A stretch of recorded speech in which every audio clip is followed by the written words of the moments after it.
Hi friends, അസ്സലാമു അലൈക്കും, നമസ്കാരം. Welcome back to tales of Neju. ഇന്നും ഞാൻ വന്നിട്ടുള്ളത് വളരെ ഈസി ആയിട്ടുള്ള ഒരു ബ്രേക്ക്ഫാസ്റ്റിൻ്റെ റെസിപ്പിയുമായിട്ടാണ്. രാവിലെ വളരെ ഈസി ആയിട്ട് ഉണ്ടാക്കിയെടുക്കാനായിട്ട് പറ്റുന്ന ഒരു റെസിപ്പിയാണ്. അപ്പോൾ വീഡിയോ എല്ലാവരും സ്കിപ്പ് ചെയ്യാതെ കണ്ടിട്ട് നിങ്ങളുടെ അഭിപ്രായങ്ങളൊക്കെ കമൻറ്റായിട്ട് അറിയിക്കുക. അതുപോലെ തന്നെ ചാനൽ സബ്സ്ക്രൈബ് ചെയ്യാത്ത ആരെങ്കിലും ഉണ്ടെങ്കിൽ ചാനലൊന്ന് സബ്സ്ക്രൈബ് ചെയ്ത് സപ്പോർട്ട് ചെയ്യുക. അപ്പോൾ നമുക്ക് വീഡിയോയിലേക്ക് പോകാം. അപ്പോൾ ഞാൻ ഈ റെസിപ്പിക്ക് വേണ്ടിയിട്ട് 2 കപ്പ് അരിപ്പൊടിയാണ് എടുത്തിട്ടുള്ളത്. വറക്കാത്ത അരിപ്പൊടിയാണ് എടുത്തിട്ടുള്ളത്. വറുത്ത അരിപ്പൊടി ആയാലും കുഴപ്പമില്ല. പിന്നെ ഇതിലേക്ക് 1/4 കപ്പ് റവയാണ് എടുത്തിട്ടുള്ളത്. അപ്പോൾ റവ ഇടുന്ന വീഡിയോ എൻ്റെ കയ്യിൽ നിന്ന് മിസ്സായി പോയതാണ്. പിന്നെ ഇതിലേക്ക് 1/4 കപ്പ് തേങ്ങ ചിരകിയതും കൂടെ ഇട്ട് കൊടുക്കുന്നുണ്ട്. പിന്നെ ഇതിലേക്ക് കുറച്ച് വെള്ളം ആദ്യം ഒഴിച്ചു കൊടുക്കുക. എന്നിട്ട് നന്നായിട്ടൊന്ന് മിക്സ് ചെയ്ത് കൊടുക്കുക. അതിലെ കട്ടകളൊക്കെ ഒന്ന് ഉടച്ച് കൊടുത്തിട്ട് നന്നായിട്ടൊന്ന് മിക്സ് ചെയ്ത് കൊടുക്കുക. പിന്നെ ഇതിലേക്ക് ആവശ്യത്തിനുള്ള വെള്ളം കുറച്ചായിട്ട് ഒഴിച്ചു കൊടുത്തിട്ട് മിക്സ് ചെയ്തെടുക്കുക.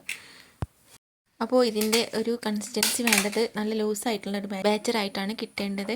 അപ്പോൾ നമ്മൾ അരിയൊക്കെ കുതിർക്കാനായി മറന്നുപോയ ദിവസങ്ങളിലൊക്കെ എളുപ്പത്തിൽ ഉണ്ടാക്കിയെടുക്കാനായിട്ട് പറ്റും. കുറച്ച് സമയത്തിനുള്ളിൽ തന്നെ നമുക്ക് ഈ മാവ് ഒന്ന് റെഡിയാക്കി എടുക്കാനായിട്ട് പറ്റും.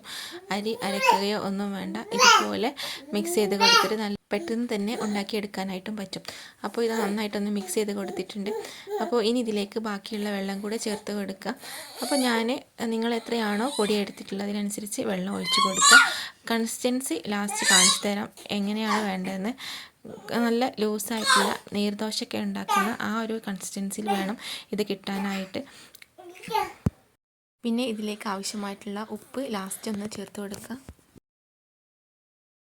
അപ്പോൾ ഈ ഒരു കൺസിസ്റ്റൻസിയിൽ വേണം മാവ് കിട്ടാനായിട്ട്. ഇനി നമുക്ക് ഇത് ചുട്ട് തുടങ്ങാം. ഇതിന് വേണ്ടിയിട്ട് ഒരു ഫ്രൈ പാന് ഗ്യാസ് സ്റ്റോപ്പിൽ വെച്ച് കൊടുത്തിട്ടുണ്ട്. ഫ്രൈ പാന് നന്നായിട്ട് ചൂടായ ശേഷം പിന്നെ ഒന്ന് ഫ്ലെയിം മീഡിയത്തിലിട്ട് കൊടുക്കുക. എന്നിട്ട് കുറച്ച് ഓയിലൊന്ന് ബ്രഷ് ചെയ്ത് കൊടുക്കുന്നുണ്ട്. അതിനുശേഷം ഈ മാവ് ഒന്ന് എടുത്തിട്ട് നന്നായിട്ട് ഇളക്കിയിട്ട് ഫസ്റ്റ് ഒന്ന് ഒഴിച്ചു കൊടുക്കുക.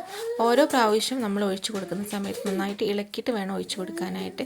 നമ്മൾ നീർദോശയൊക്കെ ഉണ്ടാക്കുന്ന പോലെ ഒന്ന് ഒഴിച്ചു കൊടുക്കുക. എന്നിട്ട് ജസ്റ്റ് 2 സെക്കൻഡ് കഴിയുമ്പോൾ ഒന്ന് അടച്ച് വയ്ക്കുക. പെട്ടെന്ന് തന്നെ കുക്കായി കിട്ടും. കുറച്ച് സമയത്തിനുള്ളിൽ തന്നെ അത് കുക്കായി കിട്ടും.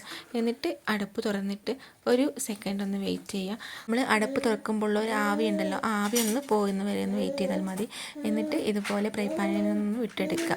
അപ്പോൾ ഇത് ദോശക്കല്ലിൽ ചുട്ടെടുക്കാം. അപ്പോൾ മറ്റൊരു വീഡിയോയുമായിട്ട് വീണ്ടും വരാം. അതുവരേക്കും ബൈ.